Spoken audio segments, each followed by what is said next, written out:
नमस्कार दोस्तों। आपके अपने YouTube चैनल आदिश्री एकेडमी पर मैं बिमला आप सभी का हार्दिक स्वागत एवं अभिनंदन करती हूँ।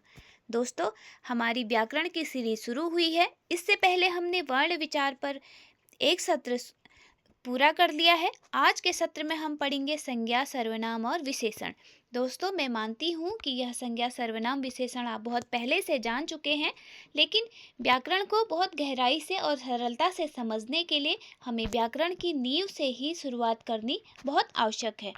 तो दोस्तों, आज हम पढ़ेंगे संज्ञा, सर्वनाम, विशेषण के अंतर्गत संज्ञा, सर्वनाम, विशेषण किसे कहते हैं, संज्ञा, सर्वनाम, विशेषण के भेद और भाववाचक संज्ञाएं कैसे पहचानें और भाववाचक संज्ञाएं कैसे बनाएं।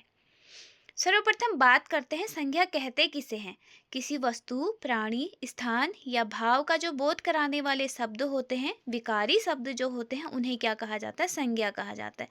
जैसे स्वामी विवेकानंद, सम्राट अशोक, भारत, बाजार, शहर, दिल्ली, सब्जियां, फल, दालें, बनावट, सुंदरता, ये क्या है? संज्ञा है, संज्ञा शब्द हैं। वैसे अगर सरल भाषा में कहें तो किसी भी नाम को जो भी हम उच्चारण, नाम का जो जो भी उच्चारण करते हैं उसे क्या कहते हैं? संज्ञा कहा जाता है। अब बात करते हैं संज्ञा के भेद। कोई भी व्याकरण जो है, जो व्याकरण लिखते हैं, उनका एक मत नहीं है। किसी ने कुछ भेद बताए तो किसी ने कुछ भेद बताए। जैसे पंडित कामता प्रसाद गुरु ने संज्ञा के 3 भेद माने: व्यक्तिवाचक, जातिवाचक और भाववाचक। कामता प्रसाद गुरु ने द्रव्यवाचक और समूहवाचक संज्ञा को व्यक्तिवाचक और जातिवाचक के अंतर्गत ही माना।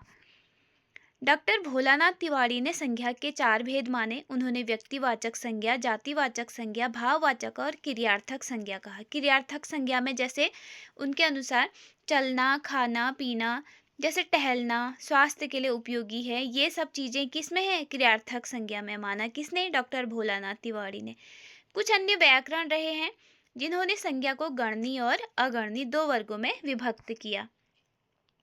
अगर सामान्य रूप में कहें तो संज्ञा के 3 भेद ही मान्य हैं: व्यक्तिवाचक संज्ञा, जातिवाचक संज्ञा और भाववाचक संज्ञा।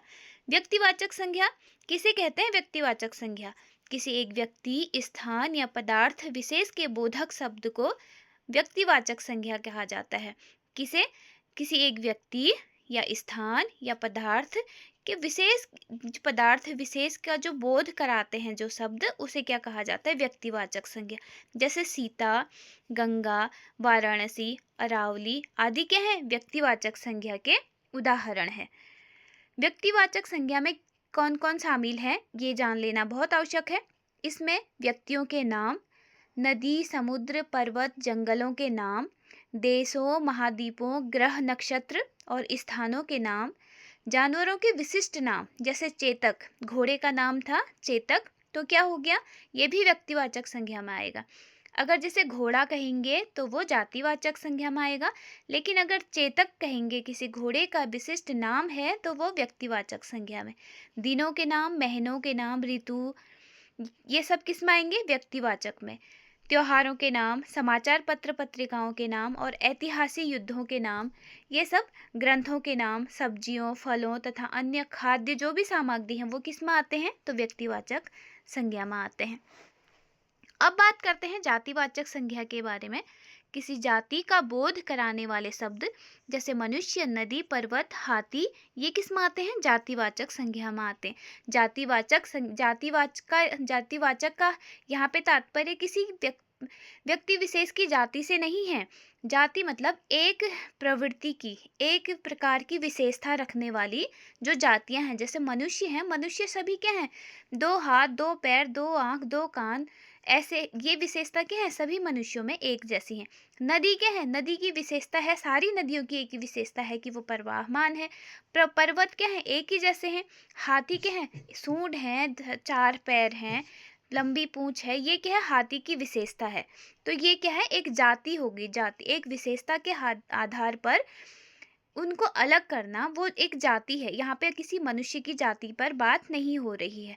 जातिवाचक संज्ञा में शामिल क्या क्या है? वस्तुओं की जाति, जैसे घड़ी, पंखा, गेहूँ। घड़ी कहने से सारी घड़ियाँ उसमें आ जाएंगी, पंखा कहने से सारे पंखे उसमें आ जाएंगे।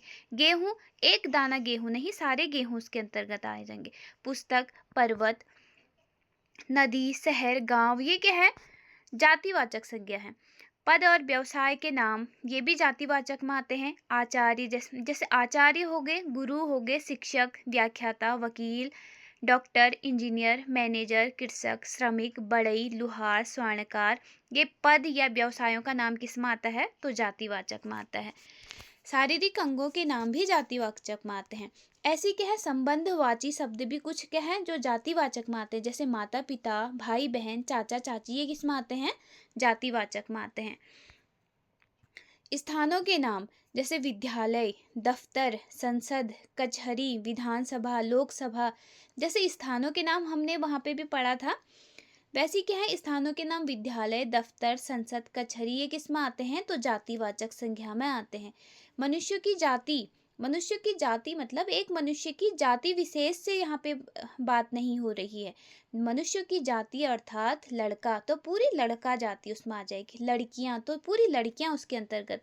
स्त्री, पुरुष, बालक, ये क्या है? बालक कहेंगे तो सारे बालक उसमें आ जाएंगे। बालकों की जाति, किसी एक पर्टिकुलर व्यक्ति की जाति की यहाँ पे बात नहीं हो रही है। पशु पक्षियों की जाति, जैसे गाय, बकरी, बैल, घोड़ा, मोर, तोता आदि। वैसे प्राकृतिक आपदाओं से संबंधित शब्द, ज्वालामुखी, भूकंप, तूफान, ये किस में आते हैं? जातिवाचक संज्ञा में आते हैं। जातिवाचक संज्ञा के भी दो भेद माने गए हैं, जैसे द्रव्यवाचक संज्ञा और समूहवाचक संज्ञा। द्रव्यवाचक संज्ञा में द्रव्यवाचक संज्ञाएं जैसे ठोस, तरल, धातु, अधातु पदार्थ का बोधक होती हैं। द्रव्यवाचक संज्ञा के लिए एक वचन ही प्रयुक्त होता है हमेशा। द्रव्यवाचक संज्ञाएं अगणनीय होती हैं, इन्हें गिना नहीं जा सकता, जैसे चांदी, तेल, सब्जी, छाछ, मिट्टी, पानी, ये क्या है? ये अगणनीय होती हैं। अब बात करते हैं समूहवाचक संज्ञाओं के बारे में। वस्तुओं, प्राणियों, व्यक्तियों, जानवरों के समूह का जो बोधक जो शब्द हैं वो क्या है? समूहवाचक में आते हैं। जैसे कक्षा, कक्षा क्या है? एक बच्चे को लेकर नहीं है, पूरा समूह है। परिवार, सेना, भीड़, झुंड, जिससे हमें समूह का हमें ज्ञात हो, वो क्या है? समूहवाचक संज्ञा है। व्यक्तियों का समूह में परिवार, संघ, कक्षा, सेना, पुलिस, दल, सभा, जत्था, भीड़, जुलूस, दरबार, मंडली, परिषद, लोकसभा, विधानसभा, राज्यसभा, संसद, समिति आदि, ये क्या है? व्यक्तियों का समूह है। वस्तुओं के समूह में जैसे गुच्छा, पुंज, ढेर, श्रृंखला, दर्जन, ये क्या है? जैसे अंगूर का गुच्छा, केले का दर्जन, ये क्या है? वस्तुओं का समूह है। वैसे ही जानवरों का समूह, जैसे झुंड, टोली, ये क्या है? एक जानवरों का समूह है। वैसे अब बात करते हैं भाववाचक संज्ञा के बारे में। किसी वस्तु, प्राणी अथवा पदार्थ में पाए जाने वाले धर्म, गुण, भाव, विचार, स्वभाव, दोष, दशा, क्रियापन के जो बोधक शब्द होते हैं वो क्या कहलाते हैं? भाववाचक संज्ञा। तो भाववाचक संज्ञा किसे कहा जाता है? जो किसी वस्तु, प्राणी या पदार्थ में पाए जाने वाले धर्म, गुण, भाव, विचार, स्वभाव, दोष, दशा, क्रियापन के जो शब्द बोधक होते हैं वो क्या है? भाववाचक संज्ञा में आते हैं। भाववाचक संज्ञाओं को देखा नहीं जा सकता, ठीक है, और इन्हें गिना भी नहीं जा सकता। ध्यान देना, भाववाचक संज्ञाओं को न तो देखा जा सकता है और न ही गिना जा सकता है। भाववाचक संज्ञाएं अयौगिक अर्थात मूल भी होती हैं और यौगिक अर्थात निर्मित भी होती हैं। जैसे प्रेम, सुख, दुख, क्रोध, मोह, रोग, शोक, क्षमा, ईर्ष्या, जन्म, मृत्यु, घृणा, दया, सत्य आदि, ये मूल या अयौगिक भाववाचक संज्ञाएं हैं। और जैसे निर्मित भाववाचक संज्ञाएं या यौगिक भाववाचक संज्ञाएं प्रत्यय आदि के योग से जो बनती हैं, जिनमें प्रत्यय लगने से जो संज्ञाएं बन जाती हैं वो क्या है? भाववाचक संज्ञाएं हैं। यौगिक भाववाचक संज्ञाएं व्यक्तिवाचक भाववाचक संज्ञाओं, सर्वनाम शब्दों, विशेषणों, क्रियापदों तथा अव्ययों के साथ प्रत्यय जोड़कर बनती हैं। यौगिक अर्थात निर्मित भाववाचक संज्ञाएं किससे बनती हैं? तो व्यक्तिवाचक भाववाचक संज्ञाओं, सर्वनाम शब्दों, विशेषणों और क्रियापद या अव्ययों के साथ जो प्रत्यय जोड़कर शब्द बनते हैं उन्हें क्या कहा जाता है? यौगिक भाववाचक संज्ञाएं। अब भाववाचक संज्ञाएं कैसे बनाएं? तो जैसे व्यक्तिवाचक संज्ञाओं से भाववाचक संज्ञाओं का निर्माण करना सीखेंगे पहले। अधिकतर क्या है, तो य प्रत्यय जोड़कर व्यक्तिवाचक से भाववाचक संज्ञाएं बनाई जाती हैं। जैसे रावण है, तो रावण का रावणत्व, रावण क्या है व्यक्तिवाचक संज्ञा, रावणत्व क्या है उसका भाव है, भाववाचक संज्ञा। शिव शिवत्व, ईश्वर ईश्वरत्व। वही जातिवाचक संज्ञाओं से भाववाचक संज्ञाओं का निर्माण कैसे होगा? तो जातिवाचक संज्ञाओं से भाववाचक संज्ञाएं अधिकांशतः ता, त्व, यत, आई, ई, अक, अन, त्य, पन प्रत्यय जुड़ने से बनती हैं। जैसे पंडित का पांडित्य, तरुण का तरुणाई, युवा का यौवन, बूढ़ा का बुढ़ापा, शिशु का शिशुता या शैशव, गुरु का गुरुता या गौरव। ये क्या है? पंडित क्या है? व्यक्ति है। पांडित्य क्या हो गया? भाव हो गया। वही शिशु क्या है? व्यक्ति है। और शिशुता या शैशव क्या हो गया? भाव हो गया। वही गुरु क्या है? व्यक्तिवाचक है। गुरुता या गौरव क्या हो गया? भाववाचक संज्ञा हो गया। जैसे नारी क्या है? नारी व्यक्तिवाचक संज्ञा है और नारीत्व क्या हो गया? भाववाचक संज्ञा। अब बात करते हैं सर्वनाम शब्दों से भाववाचक संज्ञाओं के निर्माण। अधिकतर कार, पन, त्व, स्व, ता आदि जो प्रत्यय जोड़ने से सर्वनाम शब्दों में भाववाचक संज्ञाएं बनाई जाती हैं। जैसे अहम, अहंकार, अपना का अपनत्व। अहम और अपना यहाँ पे क्या है? सर्वनाम शब्द हैं। अपना क्या है? सर्वनाम है। अपना में का भाववाचक क्या बनेगा? अपनत्व। कौन सा प्रत्यय जुड़ा? तत्व प्रत्यय जुड़ा। या अपनापन, कौन सा प्रत्यय जुड़ा? तो पन प्रत्यय जुड़ा। जैसे सर्व का सर्वस्व, स्व प्रत्यय जुड़ने से भाववाचक संज्ञा बन गया। स्व का स्वत्व, त्व प्रत्यय जोड़ने से भाववाचक संज्ञा का निर्माण हो गया। निज का निजता या निजत्व, पराया का परायापन, मम का ममता या ममत्व। तो सर्वनाम शब्दों से भाववाचक संज्ञाएं ये थी। अब विशेषणवाचक शब्दों से भी भाववाचक संज्ञाएं बनाई जा सकती हैं। जैसे अधिकतर इसमें क्या जुड़ेगा? पन, ता, य, इमा, क्य, श प्रत्यय जुड़कर विशेषणवाचक शब्दों से भाववाचक संज्ञाओं का निर्माण किया जा सकता है। जैसे अकेला, अकेलापन, उपयोगी, उपयोगिता, अमर, अमरता या अमरत्व, अवसरवादी का अवसरवादिता, ऊंचा का ऊंचाई, चालाक का चालाकी, अरुण का अरुणिमा, सफेद का सफेदी और धीर का धैर्य। जैसे अकेला क्या है? विशेषण है और अकेलापन क्या हो गया? भाववाचक हो गया। उपयोगी क्या है? विशेषता है और उपयोगिता क्या होगी? भाववाचक। अमर क्या है? विशेषता है और अमरता क्या है? भाववाचक संज्ञा है। वैसी ऊंचा क्या है? ऊंचा या नीचा किसी की विशेषता है और ऊंचाई क्या हो गया? यहाँ पे भाववाचक हो गया। अब बात करते हैं क्रियापदों से भाववाचक संज्ञाएं। प्रमुखता क्या होता है? आस, आन, आवट, आहट, आई प्रत्ययों के योग से क्रियापदों में भाववाचक संज्ञाएं बनती हैं। जैसे अस्थि का अस्तित्व, उतरना का उतराई, खींचना का खिंचाव, सजाना का सजावट, फैलना का फैलाव, घबराना का घबराहट और पीसना का पिसाई आदि क्या है? क्रियापदों से क्या बनते? भाववाचक संज्ञाएं। घबराना क्या है? क्रियापद है। पीसना क्या है? क्रिया है। खिंचाव या फैलना क्या है? क्रिया है। सजाना क्या है? क्रिया है। सजाना से सजावट क्या बन गया? भाव बन गया। घबराना से घबराहट भाव बन गया। पीसना से पिसाई क्या बन गया? भाववाचक संज्ञा बन गया।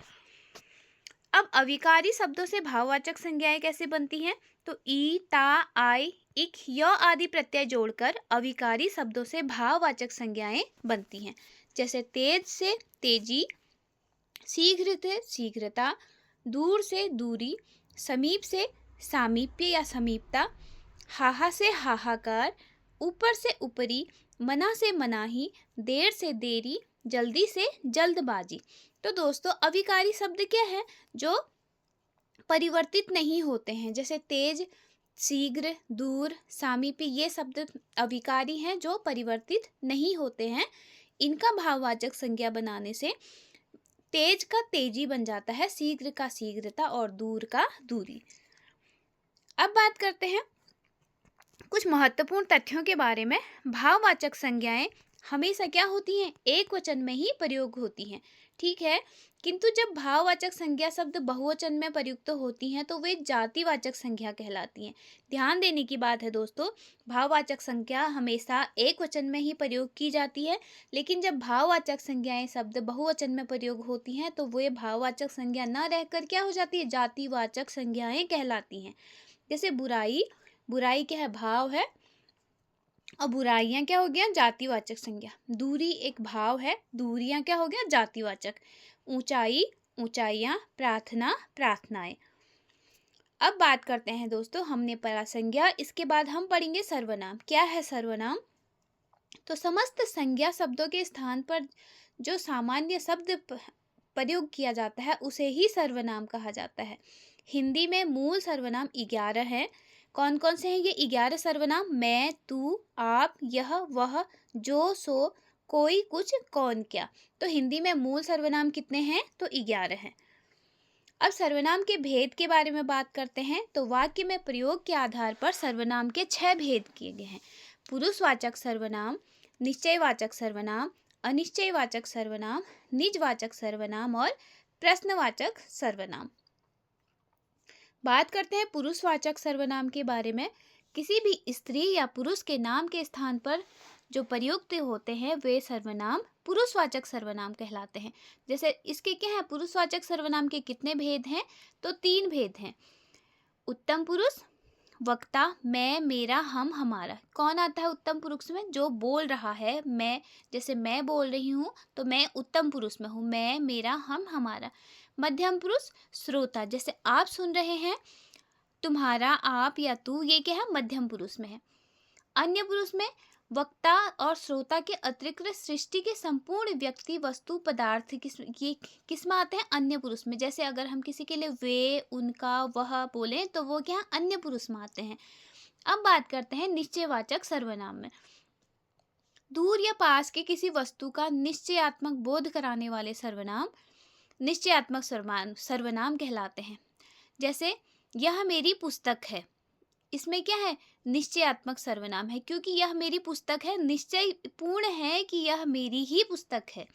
अगला है वह मेरा भाई है, वह निश्चय से कह रहा है कि वह मेरा भाई है, तो यहाँ पे क्या हो गया, निश्चयात्मक सर्वनाम। पुरुषवाचक और निश्चयवाचक सर्वनाम दोनों सर्वनामों में वह और यह का प्रयोग होता है, किंतु जब बात किसी व्यक्ति की हो तब अन्य पुरुषवाचक होता है, किंतु जब किसी विषय के बारे में हो तो वह निश्चयात्मकता का बोध कराए तब निश्चयवाचक होता है। जैसे वह कॉलेज गया है, वह के अन्य पुरुष के लिए बात हो रही है तो ये क्या हो गया, पुरुषवाचक हो गया। अब वहीं जब निश्चय होगा कहीं पे कि वह पार्क बहुत सुंदर है तो वह क्या हो गया, निश्चयात्मक हो गया। अब अनिश्चयवाचक सर्वनाम, किसी वस्तु का निश्चित बोध न कराने वाले सर्वनाम शब्द को अनिश्चयवाचक कहते हैं, जिसका अनिश्चित है, जो अनिश्चित है, जिसका निश्चय ही नहीं है। जैसे कोई, कुछ, ये शब्द क्या है, अनिश्चयवाची हैं। कोई सर्वनाम का प्रयोग पुरुष के लिए तथा कुछ का प्रयोग पदार्थ के लिए किया जाता है। ध्यान देने की बात है, कोई सर्वनाम का जो प्रयोग होता है वो पुरुष के लिए और कुछ सर्वनाम का जो प्रयोग होता है वो पदार्थ के लिए किया जाता है। कोई सर्वनाम का प्रयोग एक वचन, बहुवचन दोनों में समान रूप से प्रयुक्त होता है। ठीक है, कोई सर्वनाम का रूप क्या होता है, एक वचन और बहुवचन में एक समान रहता है, परिवर्तित नहीं होता है। किसी ज्ञात, अज्ञात पुरुष या जंतु के लिए भी कोई सर्वनाम प्रयोग में लाया जाता है। निषेधवाचक वाक्य में कोई का अर्थ अधिकतर सब तो कभी एक हो जाता है।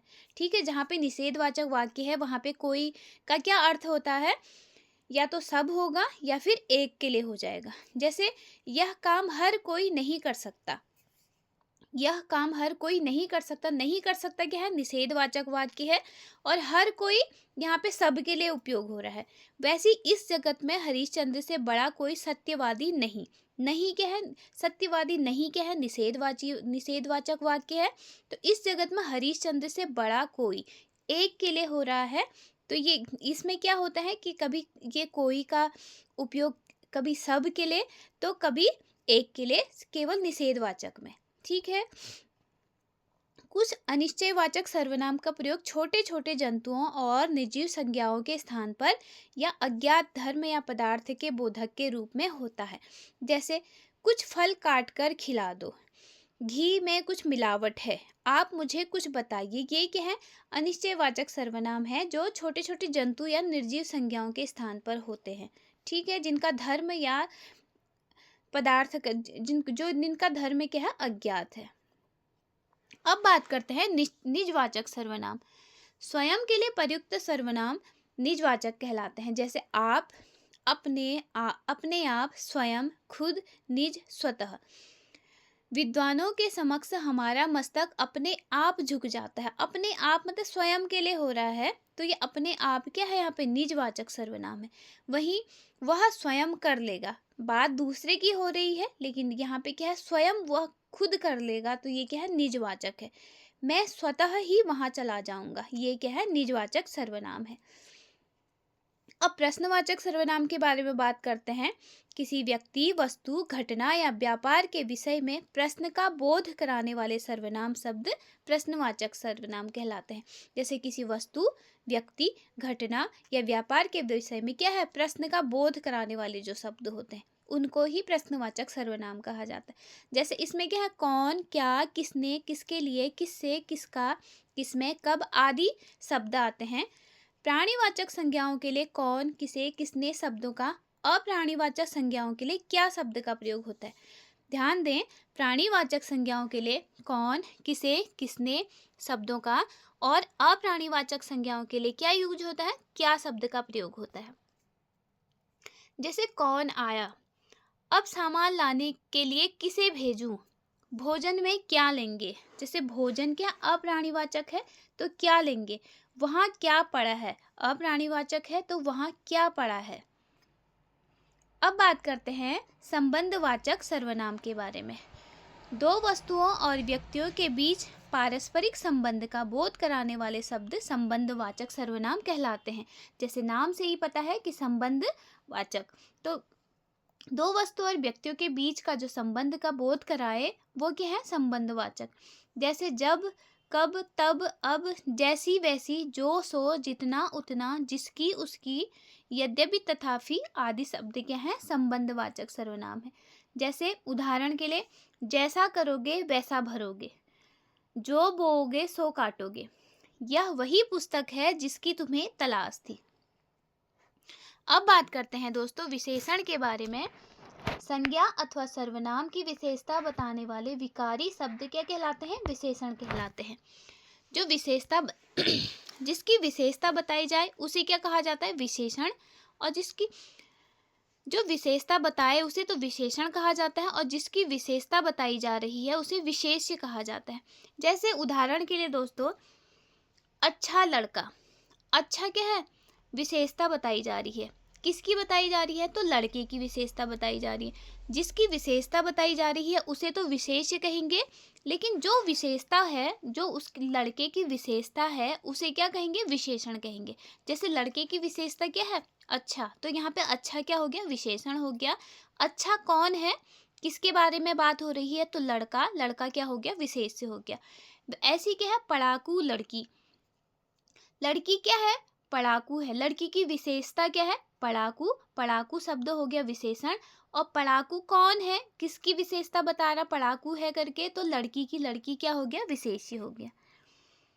विशेषण कभी विशेष्य पूर्व तथा कभी विशेष्य के पश्चात भी प्रयोग होते हैं। अब क्या है, विशेषण शब्द क्या है, विशेष्य से पहले भी लगते हैं और विशेष्य के बाद भी लगते हैं।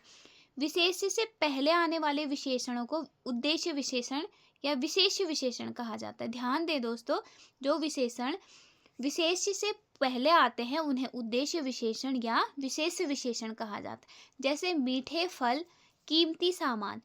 फल क्या है, विशेष, मीठा क्या है, इसमें विशेषता हो गई, तो क्या हो गया, विशेषण हो गया। किसकी विशेषता बता रहे हैं, तो फल की विशेषता बता रहे हैं। इसमें क्या कहा गया है, फल, अगर फल क्या है, विशेष्य है यहाँ पे, और मीठा क्या है, विशेषता है, विशेषण है, तो ये क्या हो गया, उद्देश्य या विशेष्य विशेषण हो गया। कीमती सामान, कौन है कीमती, किसकी विशेषता है कीमती, तो सामान की विशेषता है। सामान क्या हो गया यहाँ पे, विशेष्य हो गया। विशेष्य से पहले आने वाला जो क्या है विशेषण कीमती, वो क्या हो गया, विशेष्य विशेषण। अब बात करते हैं विशेषण के पश्चात आने वाले विशेषण। इनको क्या कहा जाता है? विधेय विशेषण। पहले आने वाले विशेषणों को विशेष या उद्देश्य विशेषण और विशेष के बाद में आने वाले विशेषणों को विधेय विशेषण कहा जाता है। जैसे इसको उदाहरण से समझेंगे, लड़के ईमानदार हैं। ठीक है, ये अगर वहाँ पे होता, विशेष विशेषण में होता तो क्या होता? ईमानदार लड़के हैं। तो यहाँ पे क्या है? लड़के क्या हो गया? विशेष्य हो गए, और लड़कों की विशेषता क्या है? ईमानदारी। विशेषण क्या है? बाद में है, तो ये क्या हो गया? विधेय विशेषण।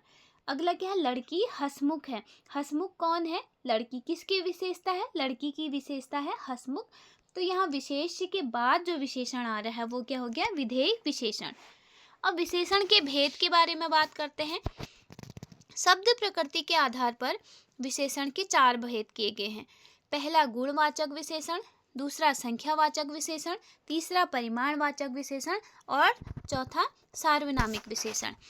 अब बात करते हैं गुणवाचक विशेषण के बारे में।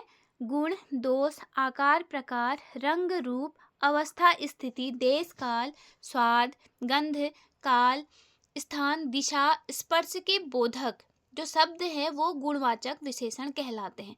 जैसे लंबी स्त्री, खुरदुरी जमीन, क्या है यहाँ पे? क्या बताया जा रहा है? लंबी स्त्री, उसकी विशेषता।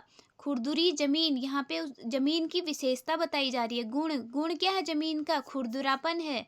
भारतीय वस्त्र, यहाँ पे वस्त्र कौन सा है? भारतीय है। क्या है वस्त्र की गुणवत्ता की? वो भारतीय है। जयपुरी रजाई, अमीर लड़का, अस्वस्थ बालक, ये क्या है? दशा है। अमीर क्या है? दशा है लड़के की। अस्वस्थ क्या है? बालक की दशा है। फटे जूते, पालतू पशु, बूढ़ा आदमी, पूर्वी प्रदेश, ये क्या हो गए? गुणवाचक विशेषण हो गए। अब गुणवाचक विशेषण की भी 3 अवस्थाएं होती। पहली तो मूलावस्था। इसमें क्या है? इसमें ना किसी से तुलना की जा रही है और ना ये किसी से बेहतर है। बस ये क्या है? वो अपने आप में स्वयं ही बेहतर है। जैसे उसकी वाणी मधुर है। ठीक है। अब इसके बाद है उत्तरावस्था या मध्यमावस्था। इसमें क्या है? इसमें तुलना की जाएगी। ठीक है। राम श्याम से होशियार है। इससे राम की तुलना किससे की जा रही है? श्याम से की जा रही है। तुलना बोधक वाक्य में से और मैं चिन्हों का यहाँ पे क्या होता है? प्रयोग होता है। ठीक है। अगला है, इसमें क्या होता है? उत्तरावस्था में तत्सम शब्दों में तर, तरा प्रत्यय प्रयोग किए जाते हैं।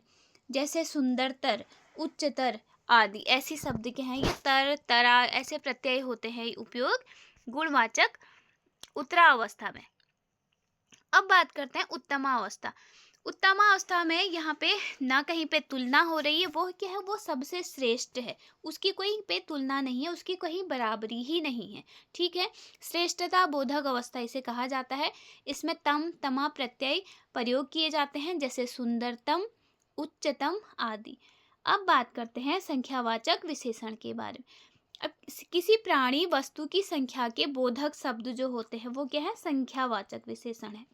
जैसे 5 फल, 4 महिलाएं, 3 कुत्ते। यहाँ पे क्या है? 5 क्या है? फल हैं। 5 क्या है? संख्या। 4 महिलाएं, 4 क्या है? संख्या। 3 कुत्ते, 3 क्या है? संख्या है। संख्यावाचक विशेषण के मोटे तौर पर 2 भेद हैं, निश्चित संख्यावाचक और अनिश्चित संख्यावाचक। निश्चित संख्यावाचक विशेषण में तो क्या है? संख्या क्या होगी? निश्चित होगी। जैसे इसके भी क्या है? 5 भेद हैं। जैसे गणनावाचक में, गणनावाचक संख्या विशेषण में क्या आएगा? तो 1, 2, 3, ये क्या है? ऐसे क्या है? ये गणना है। इसी में क्रमवाचक, क्रमवाचक में क्या आएगा? पहला, दूसरा, तीसरा ऐसे। आवृत्तिवाचक मतलब आवृत्ति हो रही है, दुगुना, 3 गुना, 4 गुना, ये क्या है? आवृत्ति हो रही है। अब करते हैं बात समुदायवाचक या समुच्चयवाचक में। इसमें जैसे पांचों के पांचों चोर भाग गए। ठीक है। समुदाय के बारे में बात हो रही है, एक समुच्चय के बारे में यहाँ पे बात हो रही है। अब बात करते हैं अगला प्रत्येकवाचक या विभागवाचक। इसमें क्या आएगा? प्रत्येक छात्र को 2-2 लड्डू मिलेंगे। ठीक है। प्रत्येक कक्षा में पेपर बांटकर आओ। ठीक है। ये क्या है? प्रत्येकवाचक है। विभाग अलग अलग, प्रत्येक विभाग को उसका कार्य सौंप दिया गया, ये क्या है? विभागवाचक। प्रति छात्र 5-5 रुपये लेकर आए, ये क्या हो गया? प्रत्येकवाचक विशेषण हो गया। अब बात करते हैं अनिश्चित संख्यावाचक। इसमें क्या है? कोई निश्चित संख्या का ज्ञात नहीं है। जैसे कुछ लड़के, बहुत लोग, निश्चित नहीं है संख्या। ठीक है, इस संख्यावाचक विशेषण लिंग और वचन के अनुसार नहीं बदलते हैं। ध्यान दें, संख्यावाचक विशेषण क्या है, लिंग और वचन के अनुसार परिवर्तित नहीं होते हैं। जैसे 5 लड़कियां तो 5 लड़के। ठीक है, लड़कियां भी है, स्त्रीलिंग है तो भी 5, पुल्लिंग है तो भी 5। क्रमवाचक विशेषण विशेष्य के लिंग के अनुसार बदलते हैं। ठीक है, जो क्रमवाचक विशेषण है वो क्या है, जो विशेष्य है, जिसकी विशेषता बताई जा रही है, जो उसका लिंग क्या है, उस आधार पर क्या है, क्रमवाचक विशेषण भी बदल जाते हैं। जैसे दूसरी कक्षा, पहला सत्र, कक्षा के आधार पर विशेषता बदल गई दूसरी कक्षा, सत्र के आधार पर विशेषता बदल गई पहला सत्र। अनिश्चित संख्यावाचक तथा अनिश्चित परिमाणवाचक विशेषण भी विशेष्य के लिंग के अनुसार ही बदलते हैं। ध्यान दें, अनिश्चित संख्यावाचक और अनिश्चित परिमाणवाचक भी क्या हैं, विशेष्य के लिंग के आधार पर ही रूप बदलते हैं। जैसे दूध थोड़ा, थोड़ा दूध क्या है, यहाँ पे थोड़ा क्या है, संख्यावाचक है, अनिश्चित। दूध क्या है, दूध के अनुसार ही इसकी विशेषता है। ठीक है, और खीर क्या है, स्त्रीलिंग में होती है उपयोग, थोड़ी खीर। ठीक है, कितने पुरुष कितनी महिलाएं, इसमें क्या है, लिंग के अनुसार ये भी अपना रूप बदलते हैं। सामान्यतः गुणवाचक विशेषण में वचन के अनुसार कोई परिवर्तन नहीं होता। ठीक है, यहाँ पे क्या बताया गया है कि गुणवाचक जो विशेषण हैं उनमें वचन के अनुसार एक वचन द्विवचन ऐसे क्या है, परिवर्तन नहीं होता। जैसे काली महिला तो काली महिलाएं। ठीक है, ऐसे ही जैसे सुंदर पुरुष और ऐसी जैसे काली महिलाएं होगी वैसी काली महिलाएं, ऐसी महिला एक थी तो भी कोई परिवर्तन नहीं हुआ, वैसी महिलाएं में भी कोई परिवर्तन नहीं हुआ। अब बात करते हैं परिमाणवाचक विशेषण। संज्ञा सर्वनाम की माप, तौल या मात्रा संबंधी विशेषताओं का जो बोधक शब्द है वो क्या है, परिमाणवाचक है। इसके कितने दो भेद बताए गए हैं, निश्चित परिमाणवाचक और अनिश्चित परिमाणवाचक। निश्चित परिमाणवाचक में जैसे निश्चित है, ठीक है, वो परिमाण का क्या है, एक निश्चित है, 4 लीटर दूध 50 मीटर रस्सी, ये क्या है, निश्चित परिमाण है। अब अनिश्चित में थोड़ा पानी, ठीक है, कुछ संतरे, ऐसी ये क्या है, अनिश्चित परिमाणवाचक में। अब बात करते हैं सार्वनामिक विशेषण की।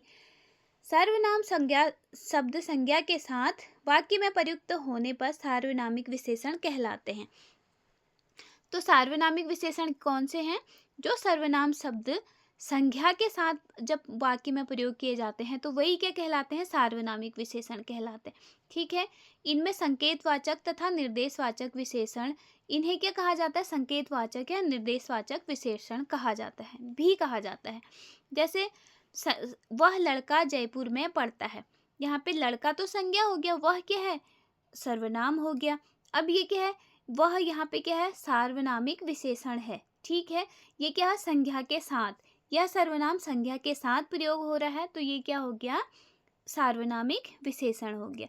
ऐसे व्यक्ति पर कभी विश्वास मत करें, व्यक्ति क्या है, संज्ञा हो गया, संज्ञा के साथ क्या प्रयोग हो रहा, सर्वनाम, ऐसे, तो ये क्या हो गया, सार्वनामिक विशेषण। अगला है, इस घर में कोई नहीं है, क्या, घर क्या है, संज्ञा है, और घर इस क्या हो गया, सर्वनाम, इस घर में, ये इस क्या हो गया, सर्वनाम, और इस घर में कोई भी नहीं है, क्या, इस घर में, ये क्या है, सार्वनामिक विशेषण हो गया।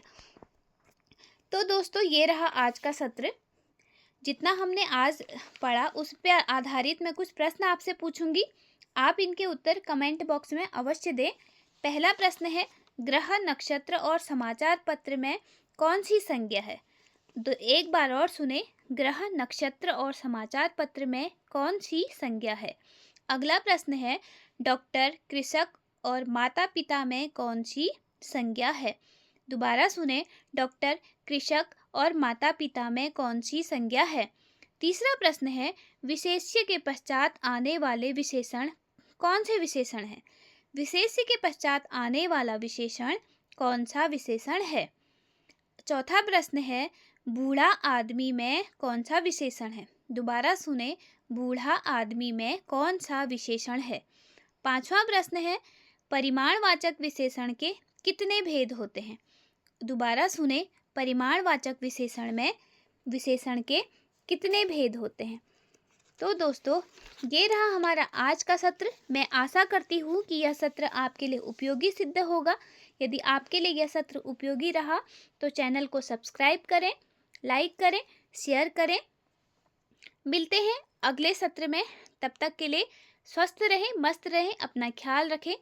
जय हिंद, जय भारत।